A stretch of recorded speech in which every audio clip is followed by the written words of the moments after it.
April 8, 1943, 27,000 ft above Caen, France.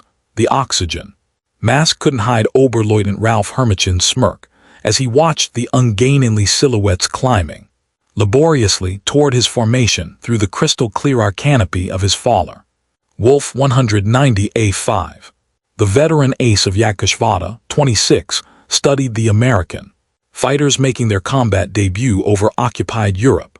"Die armies have sent us flying milk bottles," he transmitted to his wingman, unable to suppress his laughter at the sight of the massive Republic P-47 Thunderbolt struggling for altitude. Below them, 16 P-47C Thunderbolts of the 4th Fighter Group lumbered upward in tight formation, their 2,000 horsepower Pratt and Whitney R-2800 double Wasp engines straining against their 7-ton weight. To German pilots accustomed to the sleek Spitfires and nimble Soviet fighters, these corpulent American machines appeared almost comical, barrel-shaped fuselages topped with greenhouse canopies, wings that seemed too small for their massive bodies, propellers that dwarfed anything in the Luftwaffe inventory. What Hermesen didn't know, what none of the German pilots circling like wolves above could have imagined, was that they were witnessing the arrival of the weapon that would systematically destroy the Luftwaffe's fighter arm. Within 18 months, these flying milk bottles would transform from objects of derision into instruments of terror, their 8.2 Browning machine guns becoming the most feared sound in German skies. The mathematics of destruction were already loaded in those broad wings. 3,400 rounds of ammunition, a combined rate of fire of 6,000 rounds per minute, enough concentrated firepower to soar a messes in half in less than 2 seconds. The transformation began that April morning when Major Donald B. Lay, commanding the 335th Fighter Squadron, spotted the German formation positioning for attack. The former Eagle Squadron veteran, who had transferred from RAF Spitfires just weeks earlier, understood what his men didn't yet know. That survival in the P-47 required abandoning everything they thought they knew about air combat. The Thunderbolt represented a radical departure from conventional fighter design philosophy. While the Germans had pursued lightweight interceptors optimized for climb and turn performance, Republic Aviation had created something unprecedented, a high-altitude juggernaut that used mass, power, and firepower to redefine the rules of aerial warfare. Among the 56 American pilots spread across the French sky that morning were men who would become legends, future aces whose names would strike fear into Luftwaffe hearts. But on April 8, 1943, they were novices in an untested machine, facing the most experienced fighter force in the world. The Germans had been fighting continuously since 1939, with veterans of Poland, France, Britain, and Russia. The Americans had been in combat for exactly 0 days. This story is about how industrial logic defeated tactical brilliance, how quantity and quality merged into overwhelming superiority, and how German pilots' laughter turned to terror as they discovered what synchronized Browning machine guns could do to an aircraft at 400 YD. The Republic P-47 Thunderbolt had emerged from a June 1940 panic. As German fighters swept across France, Alexander Kart, Republic Aviation's Georgian-born chief designer, received urgent specifications from the U.S. Army Air Corps. They wanted a high-altitude interceptor capable of matching the Luftwaffe's best. What Cartelli designed instead was a monster that redefined the possible. "It will be a dinosaur," Cartelli admitted to his design team. "But it will be a dinosaur with good proportions." The XB-47B prototype that first flew on May 6, 1941, shocked everyone who saw it. At 9,900 empty, it weighed 65% more than its predecessor, the P-43 Lancer. The massive turbo supercharger system, with its complex ducting running through the rear fuselage, gave it an almost pregnant appearance. Test pilots approaching it for the first time invariably asked the same question: This thing actually flies. Not only did it fly, it flew like nothing else at altitude. The Pratt Whitney R-2800 double wasp engine, an 18-cylinder radial, producing 2,000 horsepower, could maintain full power at 27,000 ft where German fighters gasped for air. The turbo supercharger, fed by exhaust gases, delivered sea-level performance in the stratosphere where the air was too thin for conventional superchargers. Major Hubert Hub, ZKA, commanding the 56th Fighter Group training at Bridgeport, Connecticut, initially despised the aircraft. His unit lost 18 pilots and 41 aircraft in training accidents between September 1942 and January 1943. The P-47 killed more Americans in training than Germans would in the first months of combat. It ground looped on landing, torque rolled on takeoff, and dove with such enthusiasm that pilots discovered compressibility there, controls freezing as shock waves formed on the wings. But those who mastered it discovered something extraordinary. Lieutenant Robert Johnson, a farm boy from Oklahoma who would become one of America's top aces with 27 victories, described his first flight. It was like strapping yourself to a locomotive. The power was unbelievable. You didn't fly it, you aimed it. The first combat encounters in April and May 1943 confirmed every German prejudice. The P-47s couldn't turn with the Faller Wolf 190s, couldn't climb with the Messid 109s, couldn't match their nimble handling at medium altitudes. Luftwaffe pilots quickly developed tactics to exploit these weaknesses, attacking from below where the heavy Thunderbolts struggled, forcing turning fights where agility mattered more than firepower. Hutchman Usef Pips Priller, commanding officer of Yakishvada 26, reported to headquarters after his first encounter. The new American fighter is meat for the slaughter. It flies like a truck, turns like a freight train, and climbs like a pregnant cow. Our boys are calling them Indiana, fat targets pretending to be warriors. The statistics seem to confirm German confidence. In their first month of operations, the American fighter groups lost 14 Thunderbolts for only 3 confirmed German kills. The RAF, observing from their Spitfire squadrons, quietly suggested the Americans might reconsider their choice of mount. British pilots joked that the best evasive maneuver in a P-47 was to unstrap and run around the roomy cockpit, but something strange was happening in those early encounters that German intelligence failed to notice. The P-47s that were shot down had absorbed incredible punishment before falling. One aircraft returned from a May 4th mission with 21 cannon holes and over 100 machine gun strikes. Damage that would have disintegrated a Messmet or Spitfire. The massive radial engine, lacking vulnerable coolant systems, shrugged off hits that would have stopped a liquid-cooled fighter cold. More significantly, when P-47s did get their guns on target, the results were catastrophic. The Thunderbolt's weapons battery created a convergence zone of destruction that German pilots had never experienced. Unlike the rifle-caliber weapons of early war fighters or the cannon with limited ammunition, the American fighter could maintain sustained fire for over 30 seconds, an eternity in aerial combat. The event that would begin changing German perceptions occurred on June 26, 1943 over Lazo, France. It involved Second Lieutenant Robert S. Johnson of the 61st Fighter Squadron, and an encounter that would become legendary. On both sides of the conflict, Johnson's formation of 48 P-47s was returning from escort duty when they were bounced by 16 Faller Wolf 190s from 2/Agas 26, led by Headman Wilhelm Ferdinand Galland, younger brother of the famous Adolf Galland. The Germans executed a perfect attack, diving from the sun with overwhelming speed advantage. Johnson's Thunderbolt, flying at the rear of the formation, was caught in the crossfire of multiple attackers, taking catastrophic damage in the first seconds of combat.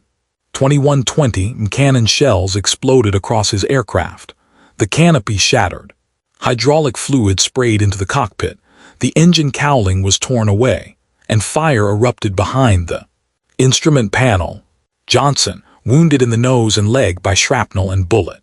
Fragments tried to bail out but discovered the canopy was jammed. A 20 shell had exploded in the canopy track, welding it shut. He was trapped in a dying aircraft at 27,000 ft. What happened next defied every assumption about combat damage tolerance, despite having no forward visibility through the oil-covered windscreen, a barely functioning engine that shook violently, and controls that responded only intermittently. Johnson managed to level the aircraft and point it toward England. The P-47 continued flying with damage that would have reduced any fighter to falling debris. Then it got worse. A lone Focke-Wulf 190 flown by. An unknown pilot from 2JG-26 discovered the crippled Thunderbolt, limping toward the channel at less than 170 mph. Historical research has never definitively identified this pilot, though several names have been proposed based on German combat reports from that day. What followed was one of the most extraordinary encounters in aerial warfare history. The German pilot positioned himself behind Johnson's P-47 and opened fire with his 420 cannon and two 13 machine guns. Johnson, unable to evade, could only huddle behind his armor plate and pray. The Thunderbolt absorbed the entire cannon ammunition load. Then the German repositioned and fired again, this time with only his machine guns. The cannon ammunition exhausted, the German pilot pulled alongside, staring in disbelief at the flying wreck. Johnson could see his face clearly, young blonde, his expression shifting from confidence to confusion to something approaching fear. The German repositioned and emptied his remaining machine gun ammunition into the Thunderbolt. Still it flew. He pulled alongside again, shook his head in apparent amazement, gave an informal salute and peeled away, presumably out of ammunition. Johnson's P-47 landed at Manston with its engine failing on the runway. The crew chief stopped counting bullet holes after reaching 200. One cannon shell had exploded inches from Johnson's head. Another had detonated against the armor plate behind his seat. The engine had taken direct hits. The control cables were partially severed. 3 of the 4 main longerons, the structural backbone of the fuselage, were shot through. Yet the aircraft had brought him home. The survival of Johnson's aircraft sent shock waves through both air forces. American engineers studying the wreckage realized they had underestimated their own creation. German intelligence receiving combat reports from 2nd Section of Luftwaffe could deliver and survived. By July 1943, American pilots were learning to exploit the P-47's true strengths. Lieutenant Colonel Hubert Zena, the 56th Fighter Group Commander, had discovered the secret through brutal trial and error. Don't turn with them, don't climb with them at low altitude. Use your weight, use your power, use your guns. The Thunderbolt's massive weight, initially seen as a disadvantage, became a weapon. In a dive, nothing could catch it. From 30,000 ft, a P-47 could reach 550 mph, faster than any German fighter could achieve, even in a vertical dive. This speed could be converted to altitude in a zoom climb that left pursuing fighters helplessly behind. Captain Walker Bard Mahurin, who would become one of the first American aces in Europe, developed what became known as the boom and zoom tactic, though pilots called it the Thunderbolt turkey shoot. Instead of engaging in traditional dogfights, P-47 formations would climb to 30,000 ft, higher than German fighters could effectively operate. When Luftwaffe fighters appeared below, the Thunderbolts would roll inverted and dive, reaching speeds that made deflection shooting impossible for defending Germans. At the bottom of these dives, the American heavy machine guns would speak. German pilots who survived described it as facing a wall of lead. the combined firepower creating an impenetrable zone of destruction. Aircraft caught in this convergence pattern didn't just fall, they disintegrated. The true revelation of American firepower came during the August 17, 1943 dual raid on Schweinfurt and Regensburg, the deepest penetration into Germany attempted to that date. This mission would demonstrate both the P-47's limitations, its range even with drop tanks, and its terrifying effectiveness when employed properly. Major David Schilling, leading the 62nd Fighter Squadron, encountered a formation of Mesmet 110 destroyer aircraft positioning to attack B-17s with their heavy cannon and rocket armament. The twin-engine German fighters, heavily armed but less maneuverable, were the Luftwaffe's specialized bomber killers. Schilling's flight of 4 Thunderbolts rolled into their attack dive from 28,000 ft. Unoffizier Heinrich Roth, a gunner in one of the Mi-10s who survived, later recounted in a P interrogation. The American fighters came down like hammers from heaven. I opened fire at 800 good hits. I saw them strike the fighter's wing. The P-47 didn't even wobble, then he fired. The aircraft ahead of us simply came apart, not shot. Down, destroyed. Wings separated from fuselage, tail severed, the crew compartment shredded into metal confetti. In 2 seconds, a 110 became nothing. 8 messes 100s and 10s were destroyed. In less than a minute, the German pilots had never experienced such concentrated firepower. Each P-47 carried 425 rounds per gun, 3,400 rounds total, weighing nearly 900 lb, at convergence distance typically set at 300 yd. All 8 guns' ballistic paths intersected in a zone ft. 6 ft. in diameter. Anything in that zone faced 100 in projectiles per second, each traveling at 2,900 ft/s. The ammunition itself was a revelation of American industrial capacity. While German fighters struggled with limited cannon ammunition, typically 120 to 200 rounds for a 20 weapon, American pilots could maintain fire for over half a minute. The standard combat load mixed armor-piercing incendiary, tracer, and standard ball ammunition in patterns, designed to both destroy and ignite. Lieutenant Colonel Francis Gabreski, who would become the top American ace in Europe with 28 victories, described the effect. When you hit them with all 8, they don't just go down, they explode. I saw a 109 literally cut in half, the tail falling one way, the nose and wings another. The pilot never knew what hit him. By September 1943, the Luftwaffe was discovering another horrifying reality about the P-47. Its performance improved dramatically with altitude while German fighters suffered.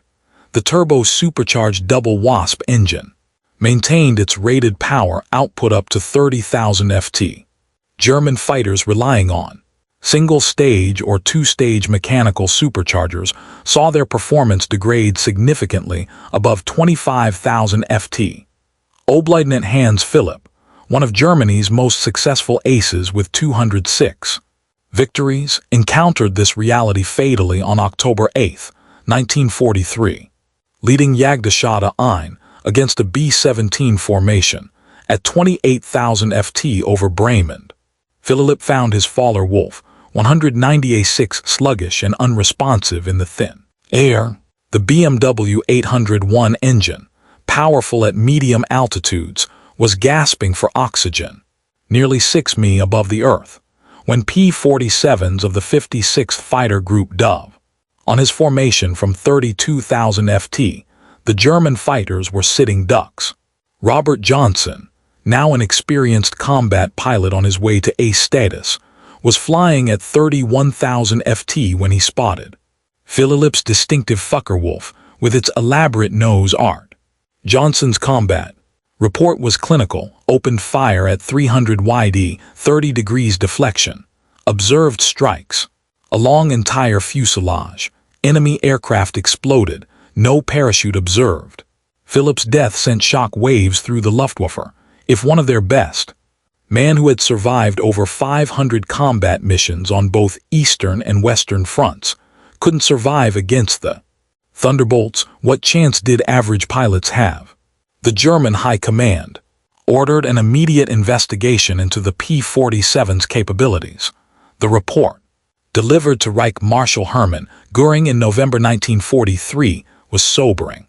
The Thunderbolt service ceiling exceeded 42,000 ft, higher than any German fighter could reach. Its dive speed approached the sound barrier. Its armor included a 3/8 in steel plate behind the pilot, 1/2 in bulletproof glass, windscreen, and armored deflection plates around the engine. Most disturbingly, its rugged construction allowed it to absorb damage that would destroy 3 conventional fighters and still return home. In January 1944, new variant of the P-47 began arriving in England that would complete the transformation from laughingstock to nightmare. The P-47D-22 featured a Hamilton standard hydraulic propeller with paddle blades 13 ft in diameter with broad chord blades that bit into the air like massive O's. The improvement in climb rate was immediate and dramatic, where earlier Thunderbolts had climbed at an anemic 2,200 ft per minute at sea level. The paddle blade variants could achieve 3,000 ft per minute, matching or exceeding German fighters at most altitudes. The massive propeller also improved acceleration, allowing P-47s to build energy faster in level flight. Hedman Heinz Knoker of Jagdgeschwader 11, veteran with over 200 combat missions, encountered the new variants in February 1944 during a bomber interception near Hanover. He wrote in his combat diary, "The fat American fighters have learned to climb. We bounced a formation near Hanover expecting our usual advantage. They turned into us and climbed with us. When we tried to disengage, they followed us up to 30,000 ft. Schmidt was caught and blown apart, nothing left but smoke and fragments. These are not the same machines we laughed at last year." The paddle blade propeller did more than improve performance. It changed the sound of the Thunderbolt, the distinctive thundering roar created by the blade tips reaching supersonic speeds could be heard from miles away. German ground troops reported being able to identify approaching P-47s by sound alone, a deep threatening rumble that meant death from above. They began calling it Donnerschlag thunderclap. By March 1944, P-47s equipped with external fuel tanks could escort bombers deep into Germany. The standard configuration carried 2 108-gal wing tanks or a 75-gal belly tank, extending range to over 1,000 mi, with the paddle blade propeller providing improved performance even when loaded. Thunderbolts could fight on equal terms. Immediately after dropping tanks, the Luftwaffe's response was to concentrate on the bombers, hoping to inflict enough losses to stop the American daylight campaign. But this required flying through the P-47 escort screen, an increasingly suicidal proposition. German pilots developed a grudging respect that bordered on fear for the big American fighters. Major Garau, one of Germany's top aces with 275 victories, mostly on the Eastern Front, survived an encounter with P-47s on March 6, 1944, that left him badly wounded. He later recalled in a post-war interview, "We saw them above us, fat silhouettes against the sun. Someone laughed and said, 'Here come the flying pigs.' Nobody was laughing 30 seconds later. They came down like an avalanche, faster than we could react. The first pass destroyed 3 of our fighters, just gone, transformed into burning debris. Their guns didn't fire in bursts like ours. They poured out solid streams of fire. Getting caught in that stream meant instant death." The escort missions revealed another P-47 advantage: endurance. While German fighters operated at maximum power settings that consumed fuel rapidly, the big American radials could cruise efficiently at high altitude. Thunderbolts could remain with the bombers for hours, rotating top cover while maintaining enough fuel for combat and return. As more P-51 Mustangs arrived to take over long-range escort duties in spring 1944, P-47 units increasingly focused on ground attack, a role that would make them the most feared aircraft in the German arsenal. The transition began in earnest in April 1944 as the Allies prepared for the invasion of France. The Thunderbolt's heavy machine gun battery proved equally effective against ground targets. The standard armor-piercing incendiary ammunition could penetrate the top armor of most German vehicles, while the sheer volume of fire could destroy soft targets in seconds. A two-con burst put 160 half-in projectiles into a target area the size of a truck, but it was the addition of bombs and rockets that transformed the P-47 into a true multi-role monster. The D-25 variant could carry two 1,000 lb bombs under the wings and a 500-pounder under the fuselage, a bomb load equal to early war medium bombers. Later variants added zero-length rocket stubs for 10.5 in high-velocity aircraft rockets HVRs were flying artillery with the accuracy of snipers. On June 6, 1944, the Luftwaffe discovered how completely the balance of power had shifted. Over 500 P-47s provided air cover for the invasion, creating an impenetrable umbrella over the beaches. German fighters attempting to reach the landing zones were massacred. Oberleutnant Wolfgang Fischer of Jagdgeschwader, one of only 3 German pilots to reach the beaches that day, reported the sky belonged to the Americans. Thunderbolts were stacked from sea level to 30,000 ft. We tried to break through. At dawn, 12 fighters from our grouper, I was the only one to return. The P-47s were waiting at every altitude. You couldn't climb over them, couldn't dive under them. Their guns turned our fighters into aluminum rain. In the weeks following D-Day, P-47s systematically destroyed German movement in daylight. The statistics were staggering. In June alone, 9th Air Force Thunderbolts claimed 651 locomotives, 3,847 trucks, 512 tanks and armored vehicles, and 4,553 horse-drawn vehicles destroyed. The Wehrmacht was forced to move only at night, severely hampering their ability to respond to Allied advances. The Germans tried everything to counter the Thunderbolt threat. They reinforced vehicle armor, deployed more anti-aircraft guns, developed new camouflage techniques. Nothing worked. The P-47's combination of speed, armor, and firepower made them nearly unstoppable. Even the feared 88 Flak guns struggled to track the fast-moving fighters at low altitude. While devastating Europe, the P-47 was simultaneously proving its worth in the Pacific theater. The 348th Fighter Group, operating from New Guinea, discovered that the Thunderbolt's qualities were perfectly suited to the vast distances and harsh conditions of the Pacific War. Colonel Neil Kirby, commanding the 348th, developed tactics specifically for the Pacific. On October 11, 1943, Kirby led 4 P-47s against 40 Japanese aircraft over Waiwak, shooting down 6 enemy planes himself in a single mission, earning him the Medal of Honor. The Japanese, accustomed to fighting nimble but fragile American fighters, were unprepared for the P-47's combination of firepower and durability. Japanese ace Saburo Sakai, who encountered P-47s over New Guinea later, wrote, "We called them monsters. Our 20mm cannon, which could destroy a P-40, with a few hits, seemed to have no effect. I put dozens of rounds into one Thunderbolt and watched it fly away. Their return fire was terrifying. Streams of heavy bullets that tore aircraft apart.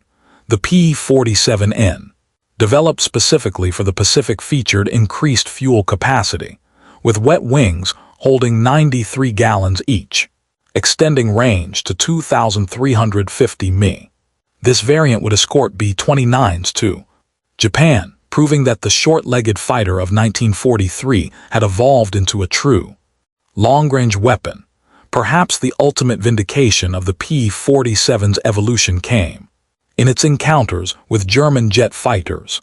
The Messerschmitt Me-262, with its 540 mph top speed, should have been untouchable by propeller-driven fighters, but Thunderbolt pilots discovered they could catch jets in two situations: during takeoff and landing, when jets were most vulnerable, and in high-speed dives from altitude. On November 27, 1944, Lieutenant Colonel John C. Murr of the 352nd Fighter Group became one of the first pilots to shoot down an M262 with a P-47.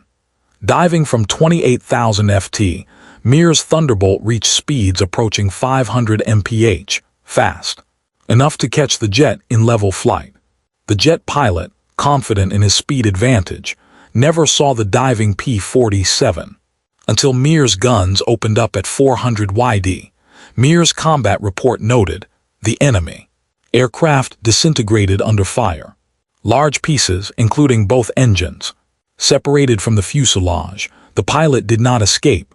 The concentrated fire of 850 caliber guns proved more effective than we anticipated against jet aircraft." By early 1945, specialized P-47M variants were deployed specifically to counter German jets and V-1 flying bombs, with water methanol injection boosting power to 2,800 horsepower and refined aerodynamics. These ultimate Thunderbolts could reach 470 mph in level flight at 30,000 ft, fast enough to intercept even jets under certain conditions. Major George Bostwick, commanding the 63rd Fighter Squadron equipped with P-47s, shot down two M262s in March 1945. His tactical report emphasized firepower over speed. "The jets are faster, but they can't turn and they can't take punishment. One good burst from our battery and they come apart like they're made of paper. They have to slow down to attack bombers. That's when we get them."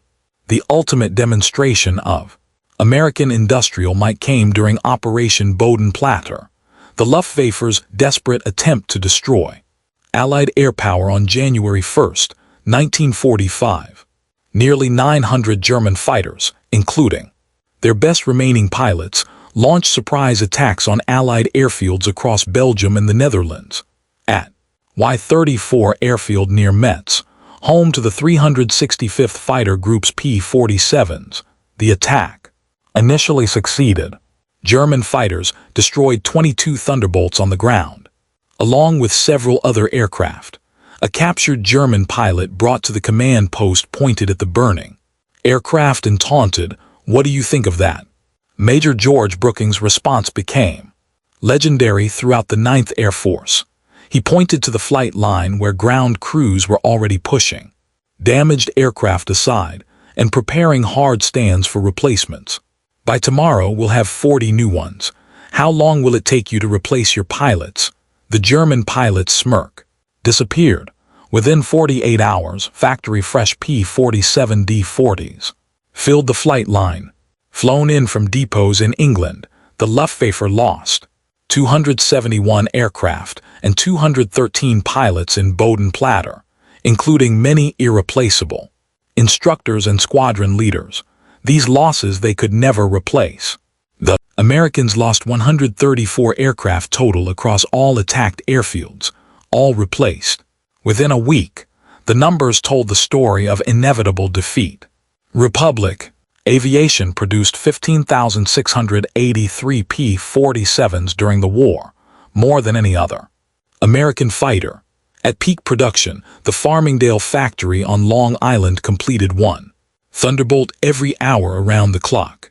The Evansville plant in Indiana, built from empty farmland in 1942, was producing 500 aircraft per month by 1944. Each P-47D required 65,000 individual parts, 8 mi of electrical wiring, 2,000 lb of aluminum, and 300 lb of rubber. The engine alone contained 2,400 individual components machined to tolerances of thousandth of an inch. Yet, American workers, many of them women who had never seen an aircraft before Pearl Harbor, assembled these complex machine with precision that exceeded peacetime standards. The ammunition production was equally staggering. Each P-47 sortie required 3,400 rounds of .50 caliber ammunition, with hundreds of Thunderbolts flying daily missions. Ammunition consumption exceeded 10 million rounds per month by mid-1944. The Lake City Arsenal in Missouri, one of several ammunition plants, produced 30 million rounds monthly. Each cartridge was manufactured to tolerances measured in 10,000 of an inch, ensuring reliable feeding through the synchronized gun mechanisms. The fuel consumption was enormous. Each Thunderbolt burned 100 gall per hour in normal flight, up to 300 gall in combat. With water injection engaged, the 9th Air Force alone consumed over 25 million gallons of aviation fuel monthly by late 1944. All of it shipped across the Atlantic in tankers that were themselves products of American mass production. Even more impressive than aircraft production was pilot training. By 1944, the United States was graduating 30,000 pilots annually from advanced training, more than Germany had trained in the entire war. Each P-47 pilot received a minimum of 400 hours of flight training before entering combat, including 100 hours in advanced fighters. German pilots, by contrast, were entering combat with less than 100 hours total time by war's end. The quality showed in combat. American pilots arrived in Europe trained in formation flying, instrument navigation, gunnery, and tactics. They had practiced against captured German aircraft, understanding their enemy's capabilities and limitations. They knew their aircraft systems intimately, having studied technical manuals that German pilots never received. Lieutenant Eugene Roberts, arriving in England in September 1944, exemplified the American training advantage. I had 420 hours in my logbook, including 75 hours in the P-47. I'd fired at towed targets, practiced deflection shooting, studied gun camera film from actual combat. My first mission, I knew exactly what to do. The German pilot I faced couldn't have had half my experience. It wasn't even a fair fight. In March 1945, Oberstleutnant Usef Priller, the same pilot who had mocked the P-47s as pregnant cows 2 years earlier, was interviewed by German propaganda officials seeking to boost morale. His statement, deemed too demoralizing for publication, revealed the complete transformation in German attitudes. The Thunderbolt is the best fighter-bomber ever built. Its firepower is unprecedented. Weapons that never jam, never overheat, never run out of ammunition in normal combat. It carries bombs like a medium bomber, fires rockets like artillery, and fights like a fighter when needed. But beyond the machine is what it represents: unlimited American production. They lose 10, they build 20. We lose one, it's gone forever. Their pilots arrive better trained than our instructors. They have fuel for training, ammunition for practice, spare parts for everything. We have nothing but courage, and courage without resources is just delayed defeat. We laughed at them in 1943. We're not laughing now. When you hear those guns, you know death has come calling. The sound haunts us. Mechanical, precise, unstoppable. Like everything American, it's about overwhelming material superiority. They didn't beat us through better tactics or braver pilots. They buried us under an avalanche of steel and lead. By April 1945, the Luftwaffe existed largely on paper. Fuel shortages grounded most aircraft. Experienced pilots were dead or captured. Airfields were cratered ruins.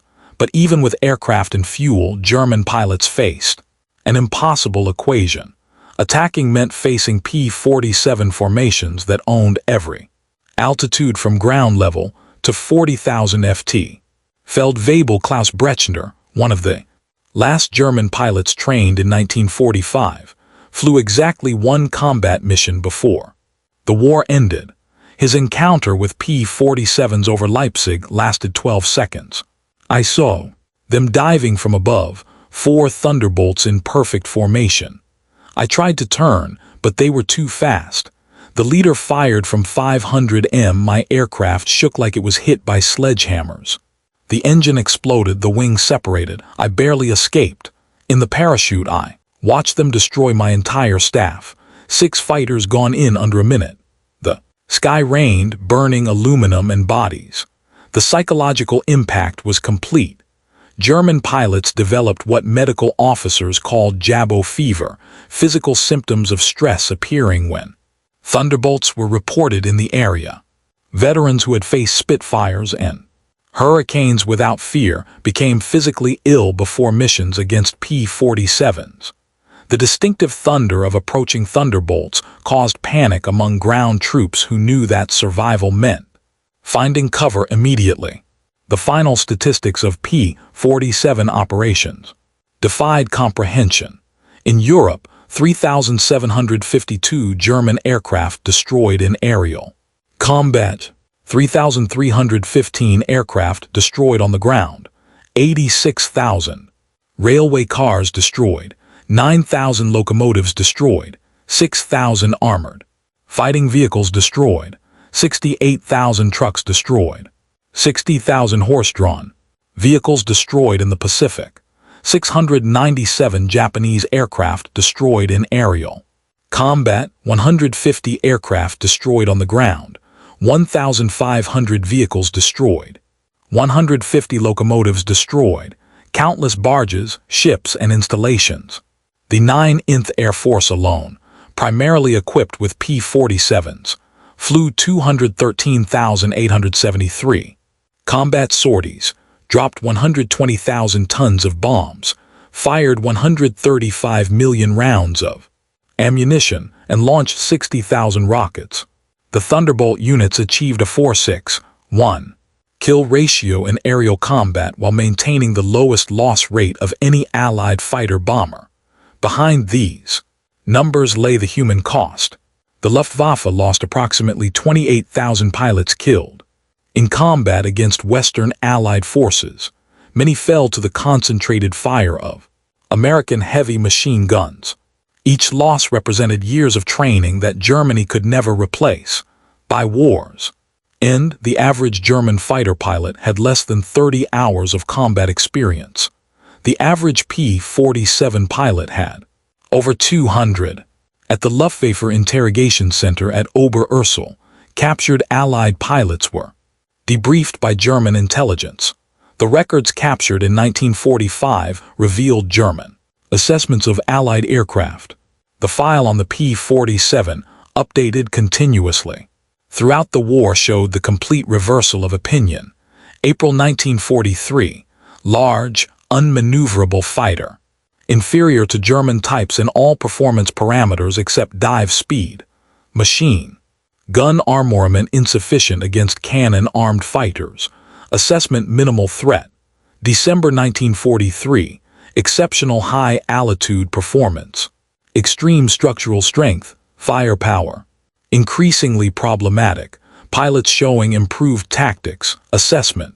Significant threat above 25,000 ft. June 1944. Dominant fighter bomber. Superior to all German types above 20,000 ft. Firepower.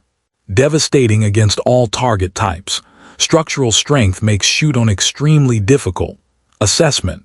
Critical threat at all altitudes. March 1945. Best fighter bomber of the war. Combination of firepower, durability, and performance unmatched. Pilot quality. Exceptional assessment, unsurvivable in direct engagement. In 1985, at a reunion of German and American fighter pilots in Phoenix, Arizona, former adversaries met in peace. General Lieutenant Adolf Galland, former head of the Luftwaffe fighter arm, was asked about the P-47.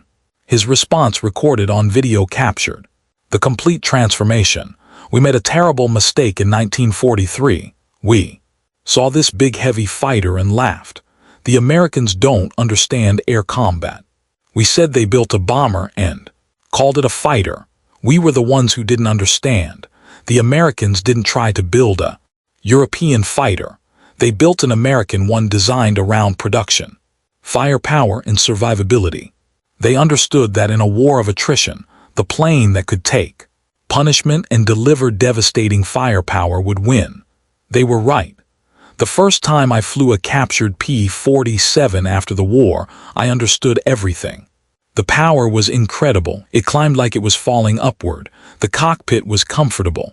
The visibility excellent, the controls precise. It was a pilot's aircraft wrapped in armor. But what really impressed me was realizing that America built over 15,000 of these complex machines while fighting a two-ocean war. Each one required an engine more complex than anything Germany produced. Yet they built them faster than we could build simple fighters. That's when I knew we never had a chance. Those guns, we called them Roosevelt's piano because of the sound they made.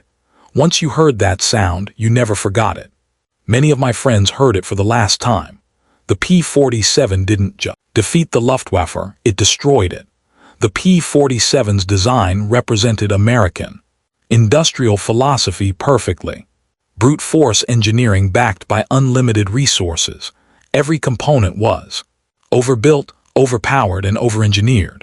The wing spars could support 40,000 lb, 3 times the aircraft's loaded weight. The engine mount could withstand 12 G-forces. The control cables were doubled throughout with automatic backup systems. The ammunition feed system alone was a marvel of engineering. 8 separate ammunition boxes, each holding 425 rounds, fed through electric boost. Motors to prevent jamming during hygiene maneuvers. The guns were electrically heated to prevent freezing at altitude. Each gun had its own charging mechanism and could be individually synchronized. The convergence was adjustable from 150 to 400 YD, allowing pilots to optimize for their preferred engagement range. Even after the war, some German veterans maintained that the P-47 won through quantity, not quality, that German fighters were technically superior but overwhelmed by numbers. The combat records tell a different story. In engagements where numbers were equal, P-47s consistently prevailed. The heavy machine gun armament, dismissed as inferior to cannon, proved more effective in actual combat. Analysis of gun camera footage revealed why cannon shells, while individually more destructive, required precise aim and had limited ammunition, typically 120 to 200 rounds total. The P-47's weapons created a probability cloud of bullets that guaranteed hits, even with imperfect aim. At typical engagement ranges, a two-canned burst put at least 20 rounds into a fighter-sized target, enough to ensure destruction. The ammunition itself was superior. American .50 caliber armor-piercing incendiary rounds used a delayed action fuse that ensured penetration before detonation. The incendiary compound burned at 3,000 degrees F, hot enough to ignite aluminum. Structure: German .20 shells, while heavier, often exploded on surface contact, causing spectacular but sometimes superficial damage. The P-47 Thunderbolt remains the heaviest single-engine piston fighter ever mass-produced. Its empty weight of 10,000 lb exceeded the gross weight of some twin-engine fighters. Its engine produced more power than entire bomber formations from the previous war. Its weapons delivered more firepower than a squad of infantry. Yet, it was built by the thousands, flown by kids barely out of high school, and maintained under combat conditions by mechanics who learned their trade in weeks. The transformation of German opinion from mockery to terror took less than 2 years. In that time, the flying milk bottle became the most feared aircraft in the Luftwaffe's experience. Veterans who had faced Spitfires, Hurricanes, and Soviet Yaks without flinching spoke of P-47s in hushed tones. Decades after the war, At the United States Air Force Museum in Dayton, Ohio, a restored P-47D sits among other legendary fighters. Its placard lists specifications and battle honors, but the real story is told by a small display case containing spent .50 caliber shells and a strip of gun